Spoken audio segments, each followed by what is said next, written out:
ஏழுமலையானுக்கு இந்த 7 தீபத்தை ஏற்றி வழிபட்டால் 7 நாட்களில் நீங்கள் நினைத்தது நடக்கும். அது என்ன தீபம் அப்படின்னு பார்த்தீங்கன்னா, ஏகாதேசி. இன்றைய தினம் வளர்பிறை ஏகாதேசி அன்று ஏழுமலையானுக்கு இந்த 7 தீபத்தை ஏற்றுங்கள். என்ன தீபம் அப்படின்னு பார்த்தீங்கன்னா, மாவிளக்கு தீபம்.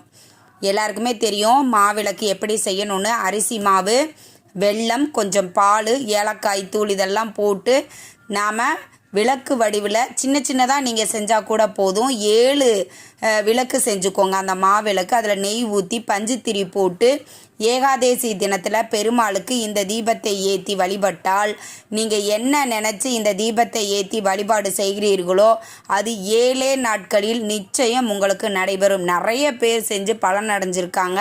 இது ஒரு சூட்சமமான தீப வழிபாடு. இதை செய்யும்போது நீங்கள் திருமணம் நடக்கணும், குழந்தை வர வேண்டும், கடன் தீரணும், பணம் பெருகணும், வேலை